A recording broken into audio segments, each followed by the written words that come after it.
Okay. Hey, well, good afternoon. Long time no see. It is your buddy Corey, and we are here for Sports Talk with Corey. But before we start, I just wanted to say, unfortunately, due to uncircumstances, this will be my last show, Sports Talk with Corey, and I'm pretty sad about that. Patty and I and the department are pretty sad about it, but I just wanted to say I appreciate the opportunity to come to you every week when we've been able to do this, and it's been an honor, and I'm hoping maybe down the road, if another opportunity comes up, maybe you guys will get to see my face again at some point. But I wanted to thank the activity staff, Patty, Amy, and the rest, Angie, and the rest of the group in that staff. They really fought hard to try to keep it going, but as things go, we have to do our sad song Swan and get ready to go. So with that, I appreciate the opportunity to come into your TV every week, and it's been a blessing, and I've learned a lot, as well as you probably learned a lot from me. So I thank you with that, and the show must go on. So with that, as the camera turns, I want to thank we have a special guest here, Mr. David Spencer, and he will be talking about some baseball related things, and he'll share some stories. And I thought maybe as a fitting tribute to me leaving the show that he would be happy enough to come on our show. And I also wanted to make the point that in sometime in December there may be a production going on, so David will be maybe coming into your TV sets. We'll see how it goes. He has some things worked out, so we'll see how it goes. But just keep your eyes and your ears tuned to his production, because it sounds like maybe in December something may happen. So we'll keep our fingers crossed, and we hope that he gets to do that. And maybe from time to time I'll brush in. Maybe if it's possible, maybe you guys will get to see my smiley face a little bit more under the deal here. So, as you know, it's Sports Talk with Corey. We're going to dive into a couple of things, and I just have an opening statement about some things that's going on, and then I think David and I will chime in on some things, and then we'll let him talk about some of his stories. He has an interesting story he would like to share for a few minutes, so we'll get into that at some point too. So, let's talk about the Vikings. So I've had a time to digest. As you know, our last game, I believe we just lost to the Atlanta Falcons, if I'm not mistaken, which in a game we should have won. We were winning, but unfortunately, same sad song, we're here to talk about a Vikings loss. So a couple things I wanted to bring up, and then I'll pass it to David, and I want to get his perspective on it. As you know, we have traded one of our defensive players we traded for 4 weeks ago. Unini Yagakwe, I believe is how you pronounce his name. He came from Jacksonville. We gave up a second round pick and a fifth round pick to get him here, and then they shipped him out after this game we had, and now we gave up a third round pick and a fifth round pick, another compository pick or whatever it may be. And I question that move, because I don't like how we had to give up a high second round draft pick for him, and then we ship him off, and then we only get a third rounder for him and a fifth rounder. So he is going to the Baltimore Ravens, a great team, great defensive team. So they are ecstatic to have him. I've been reading in the papers that they are on cloud nine to have him, and that makes it hard for me, because the defensive line is thin as it is. I mean, our defense is really, really thin. We got young corners playing and not doing well.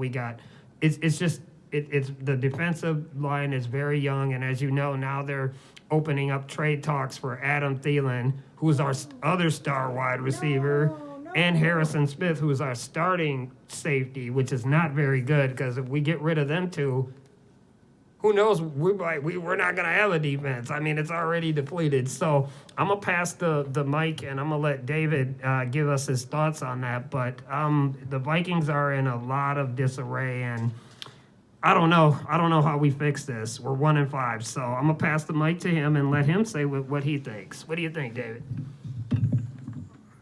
Well, I'm honored, Corey, to be here and be your guest.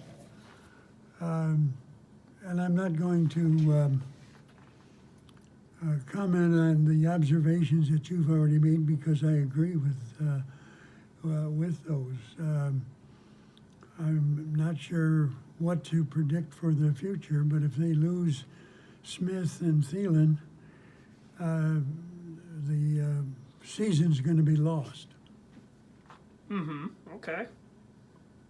Fair enough. So maybe you have some questions for me about my early experiences with the Oh, Detroit okay. Yeah, we Tigers. sure can. Yeah, just so you know, David is a big Detroit Tigers fan. You know, I mean, I like the Twins, but David and I over an 8, 9, 10 year history here at Botwell's, we jab at each other when one of the other teams beats our team. I always talk about when the Twins whoop up on Detroit.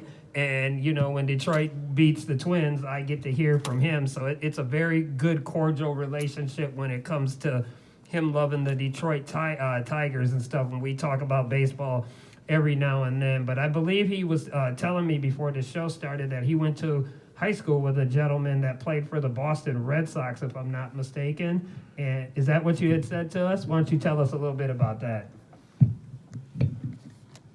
No, I said, Corey, that I played against Dick Raditz, who was a relief pitcher for the Boston Red Sox. Okay. I got 2 hits off him Oh. in one game, and actually I got the 2 hits because I got out of the way of his fastball. Otherwise, Okay.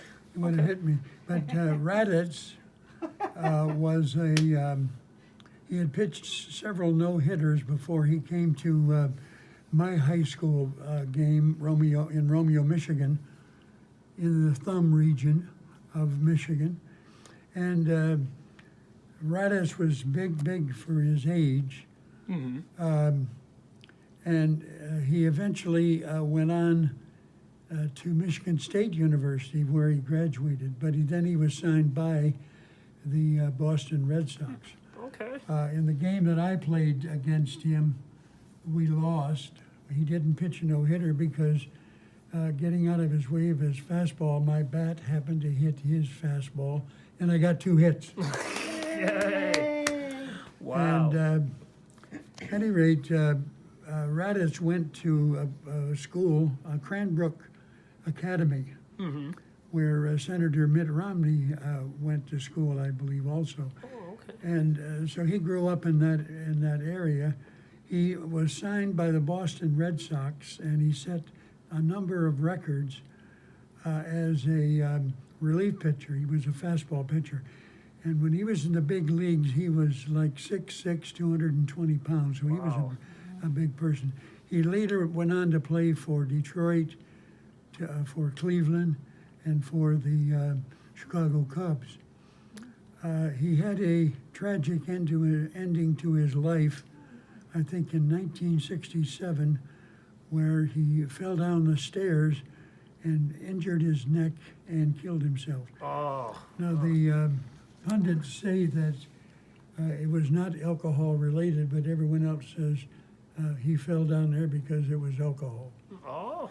Okay. At any rate, being a Tigers fan, I once had an opportunity to view a baseball game between Cleveland pitcher Bob Feller and Detroit left-hander Hal Newhouser. In that game, Feller set a major league record for strikeouts, and the person that he won the record on was he struck out Hal Newhouser. That's when pitchers could play. But my fan support of the Tigers goes way back to people like Feller and not Feller, but Newhouser, Hank Greenberg, who once hit 58 home runs for the Tigers, Rudy York, Charlie Gehringer, George Kell, Al Kaline, Vic Wertz, Dick Wakefield, Bertie Tebbetts. I once upon a time met Tebbetts when I worked in a motel in La Crosse, Wisconsin, and Tebbetts was in there for some presentation. So my support of the Detroit Tigers goes way back. Wow. Wow. Okay. Wow. Well, I'm gonna tell you what. You just gave me a big time schooling on pitchers. Because I'm gonna tell you what. If you were to ask me that, I wouldn't know what you're talking about. But so myself, Patty, and the fans appreciate that. I mean, like I said, you are what I call the epitome of a diehard fan, which is totally great. I mean, just that experience and the things you just told us is awesome. I mean, you know, in '67, as you know, I wasn't born in '67, so I would not know these players. I was born in the mid '70s, so to get a education on some of that Detroit Tigers stuff is really fascinating. My question to you is really quick: if you had to pick one Detroit Tigers player, it can be anybody, who do you think your favorite player would be? Rudy York. Okay. And can you tell us why? He was Native American, played first base, Okay. and was a very good player. Okay.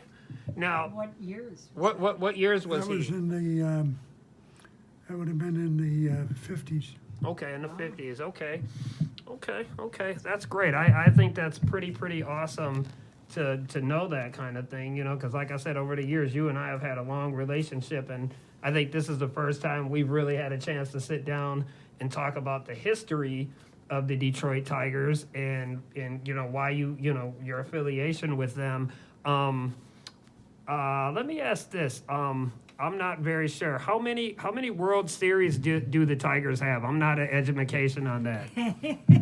I'm not either. I don't know. Oh, okay. We'll have to look that up. I just figure I I'd thought some throw it. bragging was going to be Yeah. coming Oh here. no. I'm not gonna do that because we didn't have the greatest year this year, so I'm not gonna be doing any bragging. But I think you know the unique thing about, and I'll wrap this. We'll wrap this portion of the section up. I think the unique thing is I grew up a basketball player, but I think I have come to appreciate the game of baseball because baseball is a really great game with a lot of rich traditions with the teams and how this went and how that went. And when I talk with you about baseball, I think I appreciate the game of baseball more and more because I think when I first came to Boutwells and we started talking, I really never liked baseball or watched baseball until, you know, you told me, oh, I like the Tigers. I'm like, okay, well, you know what? I'm gonna watch a couple games with the Twins and the Tigers. And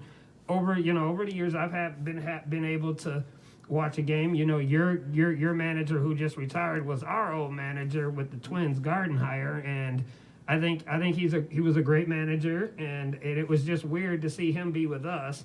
And then when he left us, he went right to the Tigers and started managing the Tigers. So I think that's great. So I appreciate your knowledge on that and you talking with us and about that portion of what we're talking about. In other news, I don't really think there's other news than just, you know, college basketball is going to be starting soon in the end of November. So World Series. yeah. What's that? World Series. Oh, yeah, I forgot about that too.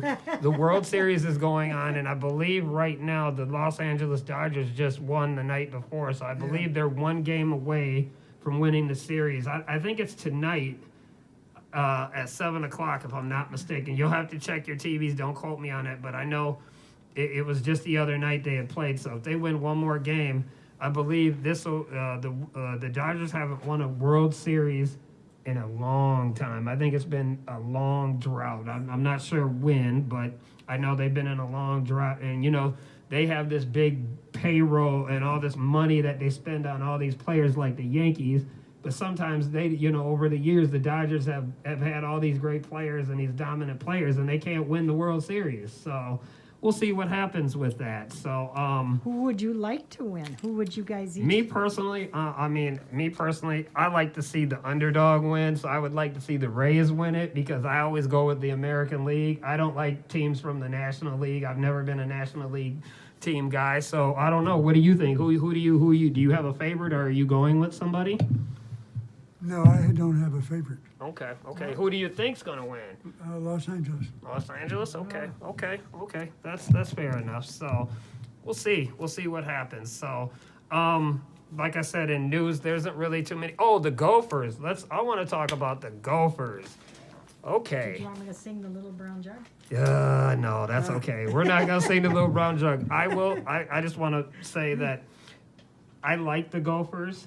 I think I like the coach, but I think sometimes he's a little too much on the sidelines. He needs to quit jumping around like a school kid. And I like the enthusiasm, but I know we were injured. We had several starters out, against Michigan. I know it was a big game. I don't think one game, a one-game loss is the end of the season for them. I think they can rebound and be good, but we got to get healthy. I think they had a couple of linebackers out, a punter that was out, and I think that we kind of overestimated Michigan and what they could bring to the game. They had a quarterback who was actually pretty decent that only had a couple starts, so we made him look really good. He's only started like 2 or 3 games, and this is his full first year of starting. So I think they're going to be okay. I have faith in them, but I was disappointed in what I saw. I thought I would see more, and I know that we always say that we're injured, but I think being injured is an excuse. You have to work with what you have, and I understand we had third stringers out there, but you got to perform. I don't know. What are your thoughts on that? Well, I think the coach may have injected himself into the game in a negative way. It didn't help out much at all. At one particular play, I think, where they should have punted, but he tried to run the ball. On the 4th and 1. Yep. Yep. So I'm not impressed. Okay. Well, No PJ Fleck No, fan? no. and I will second off of that really quick. I don't dislike the man. I just think he's not really proven, and I think that I don't want to sound like a Debbie Downer, but I have never really been a big fan of PJ Fleck. Row the boat, let's do all this stuff. That's great, when you get here, but let's focus more on the sidelines of coaching the team. I think that sometimes he has made some bad decisions, coaching calls, like you said, on the 4th and 1.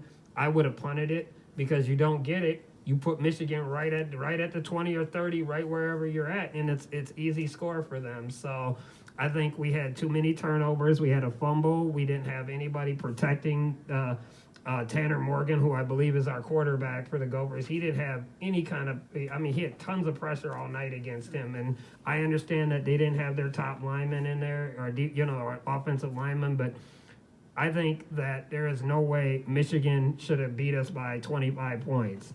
And that's where my criticism comes from. If we lost, we lost, but I thought we could put a better showing. So with that said, I still believe that Ohio State is the cream of the crop in the Big Ten. There is no way that we are going to win the Big Ten. I don't even think we're going to come close. That's not being negative. That's just, being honest. I hope they can get it together and win some games, but they talk about, I think sometimes they talk too much about last season. Last season was a great season, but we're not talking about last season anymore. Last season's over, and I think that they're trying to ride that momentum from last year, and each season is new. So I think that that they're going to have it's going to be hard for them this year. Wisconsin is going to be tough for them. We have so many games. I think Iowa's going to be a tough game. They always struggle down in Iowa City when they go down to play the Hawkeyes. So I don't know. It's. I just don't think the Gophers are going to be a factor in the Big Ten playoff race. So Agree. yeah. So and he just said he agreed with that. So with that, I know I don't know if you watch. Do you get into basketball or no? Or is basketball your thing? I left basketball when I left IU and Bobby Knight. Oh, okay. Let's talk. Okay, real quick. Let's talk about that. I have seen Coach Knight. I want to ask: have you ever been in attendance when Coach Knight is like really throwing some chairs or got upset? I'm kind of curious to know about that. Yes, I've seen. I haven't seen him throw a chair, but I've seen him throw a tantrum. Okay. And I once upon a time got into a conflict with Sid Hartman when Do tell. Yeah, I do was- tell. I Go ahead and was, elaborate about that. I was asking Hartman what he thought about Knight, and I said, well, I'm a faculty member there, and I resent the fact that Knight used to criticize the IU faculty, claiming that all they did was sit around and try to decide where they're going to plant daffodils around the campus. Oh, okay. Okay. And Oh. Sid Hartman didn't like the comment and made some derogatory, under the breath remark to me about his friend Bobby Knight, Oh, who okay. just turned 80, by the way. Yep. With that said, as we know, if anybody doesn't know, Sid Hartman, our columnist, forever, I believe, passed away at the age of 100. I believe I believe it was this week or whatever, but or Sunday excuse me, morning. Sunday morning. He lived a long life. I am a avid person. I listen to K-Fan, which is my favorite sports station. So all week they've been talking about Sid stories, about what Sid did. And what you just said is pretty much what I have heard. A lot of everybody has their Sid Hartman story about him doing something.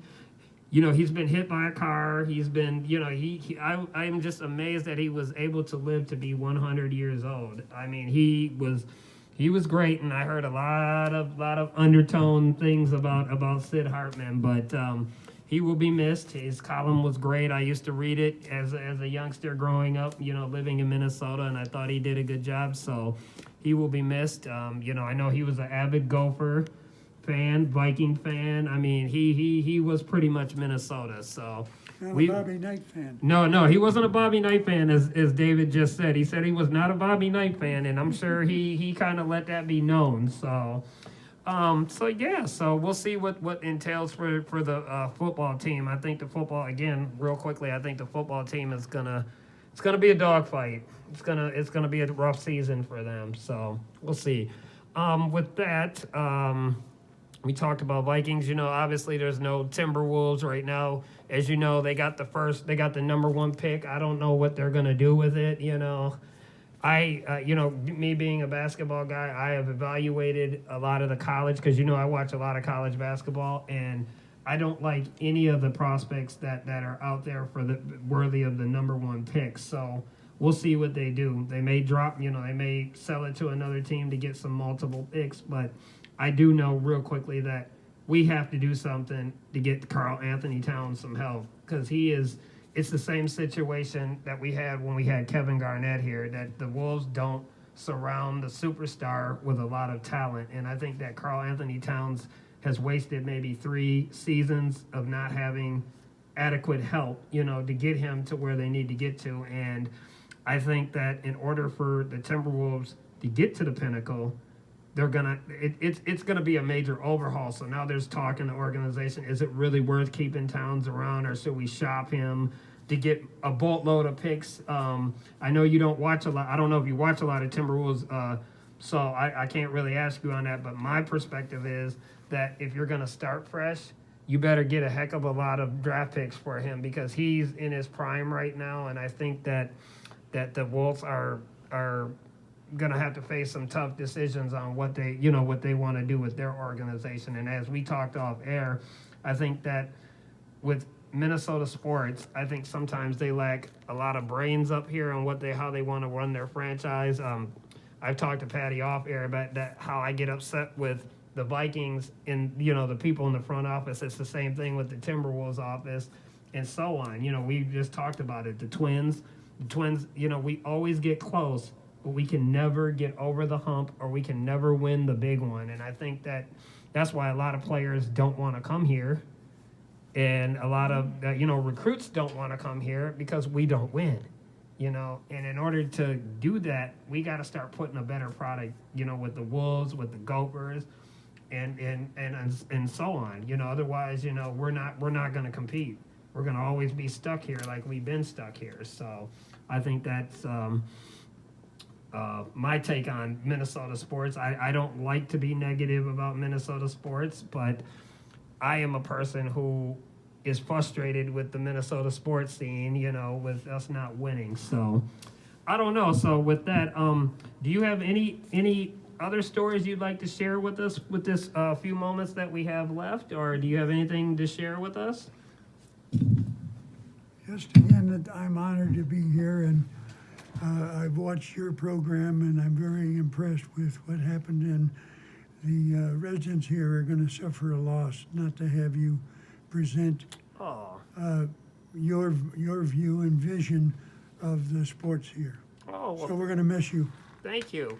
Well, with that, before I make an introductory ending to this, I appreciate that. Even though, you know, again, that I'm not going to be able to come to you in this capacity, I still look for the opportunity to pop in here and there and be on the program. I mean, as Patty said, it is sad, but you know, we always have to look at the brighter side of decisions that are being made, and I am thankful for the opportunity to be able to do this, because I never thought that in my wildest dreams I'd be able to do something like this and talk about sports, something I have passion for and what I love. So I just want to tell you, as I leave here and you take over, or whatever the next endeavor lies for you, I wish you the best on whatever the next projects come in. Remember, David said there may be something in the works coming in December, so I want you residents to support him as you supported me. And I hope to pop in on your show once in a while and talk sports. Perfect. So, That's perfect, yeah. yep, it'll be great. So with that, I just want to again take 2 minutes to say thank you. It's been a pleasure. I always hate saying goodbye to people and things that I like to do, but sometimes we have to understand that there's change and there's a different vision on things, and I want to, instead of being negative about it or being upset or being sad, I look forward to the next time. So hopefully they'll be sitting next to you as this capacity as we go. So with that, I want to thank you. Have a great rest of your afternoon, and until then, God bless. Bye-bye.